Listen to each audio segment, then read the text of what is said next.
Raid Shadow Legends, I have joined the One Key Ultra Nightmare team, and you can too. Believe me, it's not impossible. I'm going to show you the gear and the changes I did. Listen, yesterday I did 47 million on One Key and Ultra Nightmare with this team in my video. Then after talking to some people in the Sin Cluster and my Discord and talking to others, I have jumped my damage from 47 to 72.4 million.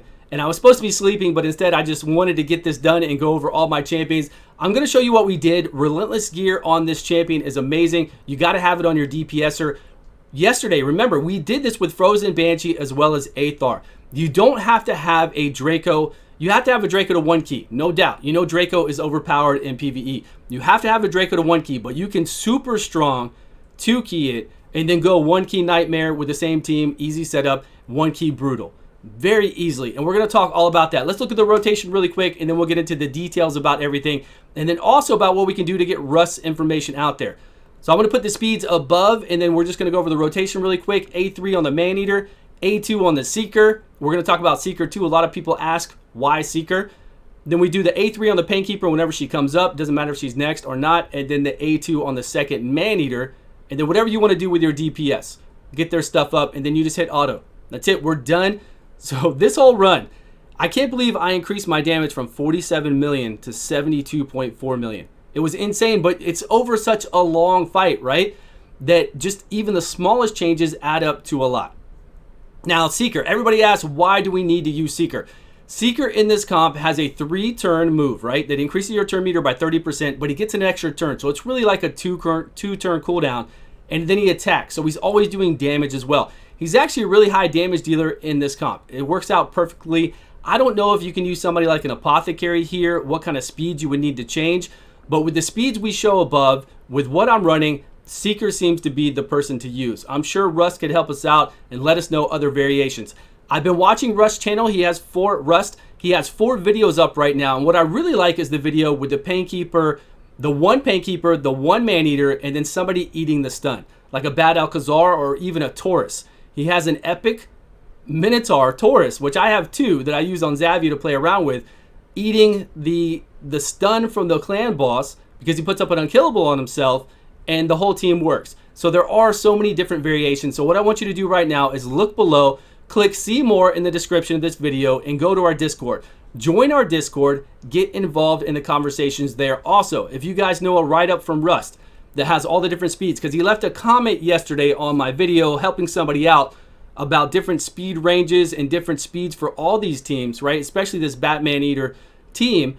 I would like to know all those speeds. I want to get that to people out there, because once you really dive into all the things there are for Ultra Nightmare Clan Boss, there are a lot. There are a lot of options for you to do that don't take any crazy champions. That don't even take 2 Man-Eaters. Just 1 Man-Eater, 1 Painkeeper, or a mix of different champions you might have. So you can do it. You can do Ultra Nightmare right now. I feel like a lot of you can, and you just haven't yet because you need to see it, right? You don't want to work through it. You just want to see the numbers you need to do, and you want to see it play out, and then you just want to replicate it. I get that. I totally understand that. And I'll go through the work of making those teams as long as I can see it as well. Then we'll put it out there to you guys, and you'll all have it. So go join our Discord below. Then the Seeker, like I said, if an Apothecary can take a place of Seeker, maybe. I doubt it though, because I haven't seen a video like that. I've seen speed comps 2-to-1 with Apothecary, High Cocoon, all that. There are a lot, guys. I'm telling you, get involved into it. Just do a little bit of research. So many different teams. Go to Deadwood Jedi's website. He's the one that's got pretty much everything compiled there of all these different peoples. So anybody who's come out with a good video about how to do an unkillable clan boss, or not unkillable even, just a good run, 2-to-1 speed, different whatever else, it's all there. He's just putting it all on his website for you to see and make it very easy for everybody to get a good clan boss so we can get the good rewards. All about getting those great rewards. So here with our Relentless gear. So put Relentless gear on our DPSer. That's what I'm going to do tomorrow. Tomorrow I'm going to try to put, hopefully, I'm going to put Relentless gear on Frozen Banshee along with Occult Brawler and Aethar, and see what kind of damage we can do. And along with these changes, it's going to be crazy. Now remember, yesterday I was doing 2 key with Frozen Banshee, 2 different builds, and 2 key with Aethar with the same exact team on Ultra Nightmare. And then I was 1 keying Nightmare. And that was without me even making them strong like they are right now. Now that they're so strong, I honestly feel like I could bring in a 1-star and 2 key Ultra Nightmare and 1 key Nightmare. It's that strong once you get the gear on your champions. And we're going to go over all that gear. We'll go over the masteries again and everything else that I changed on here to make it so that I could one key it. So now that my Draco has Relentless, he went from like 20 million for that run we did yesterday to 35 million every time I run now. That's a huge jump. We're talking about 15 million increase over 50 rounds. That's insane. That's why I am able to one key this now. And then my other people increased their damage. I think both my man-eaters doubled their damage and my seeker increased the damage as well. I have it up here. We'll look at the damage. We'll compare it at the end here. We'll jump right now to the end. Now people said, why Painkeeper? Why Seeker? Could I use something else besides Painkeeper? Even somebody asked me, can I use Kymar instead of Painkeeper? Remember, this is all very finely tuned. You can't really mess with a lot of things in here. Kymar would reset everybody. It would mess it all up. It wouldn't work properly. So you need that Painkeeper in here to give you that reset every so often. It works out well. And then you need the Seeker in here, at least for this team, the way it works. But again, there are so many other teams out there. It is insane. So 72.42 million after I changed everybody last night. We'll look at their gear. The damage increase, again, Draco was at 20 million. Now he's at 35. Both my man-eaters were at 5.9 million. Now they're almost, one's at 10 and one's at 9. And my Seeker was at 7.9 million yesterday. Now he's at 11.2. And my Painkeeper actually was the exact same. And the only thing I did with Painkeeper is I increased her crit rate a different way, but I increased her critical damage and she's still doing the same amount of damage. All right, let's go look at the gear I have on them and what changes I made. Let's start off with our DPSer. Remember, this can be Frozen Banshee for you. This could be Aethar or Occult Brawler, depending on what you're fighting, what clan boss affinity you're fighting. Now, when I fight the Spirit clan boss on Ultra Nightmare, if I do it with Draco, of course, I'm going to have to 2-key. If I do the Spirit clan boss on Nightmare, I can 1-key still because he's so strong, it won't matter. But for you, whatever you want to do to get your speeds, now on this comp, right? Speeds for this were 222 to 223. So all I did was just make him stronger. I put him in the Relentless gear, and then I just made sure he was going to do damage. We've got his crit rate up to 100, critical damage 230, and then look at his health. He's got like no health. Obviously, unkillable team, right? And then we've got him at 4,200 attack. Very good here. And then his masteries are the same as yesterday. We get this Life Drinker. We've got War Master, of course, to do damage on the clan boss. And then we've got our chance to counterattack. Again, we do not want anything that would ever give us a turn meter increase to mess up what we're doing. Don't want it. Don't do Lower Steel either. It could mess you up. It's easier just to go like this and don't pick anything else that's weird. Don't get anything that's going to give you a turn meter increase or you'll be banging your head why your comp isn't working. That's it for that one. So we'll go over here to the Man-Eater. The fastest Man-Eater was the hardest one for me to do. Again, their masteries are all the same. They're all the same except for Painkeeper. She doesn't have any defensive at all and no support. Painkeeper, I just have her on offense. That's it. Nothing else. So over here with this Man-Eater, 247 wasn't too bad. So with 247, I was able to gear him out with critical damage, and then crit rate of 94. 94% with 229 critical damage. Now look at these pieces of gear. Don't give me that, I know Stu, but I don't have that gear. You can farm that gear and it gives you something to work toward. Remember yesterday I had none of this fancy gear that gave him additional damage. I just got the speeds I needed. Now I went back and I got the speed I needed, plus I upped their crit rate and critical damage as much as I could and their attack. Look at all of his gear. Okay, we'll start with this one. 17 speed, 11 speed. So whenever you find a rare piece that has speed and crit, obviously keep that and try to roll twice on speed or anything else like that. Make sure you keep it and try to roll. This one is a one hit into speed.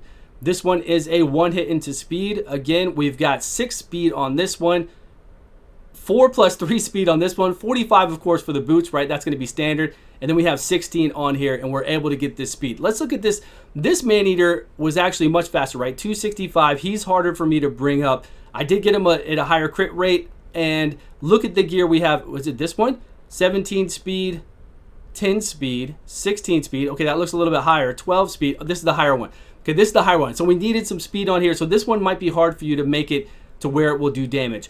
I would love an attack banner on both of these, but I have no attack banners at all for Ogre and Tribe, so I'll have to work on this. So yes, this is the 265 one. This is going to be the hardest one to do for sure, by far. Let's look at our Seeker. I think it was the Seeker one that looked really easy to do for some reason.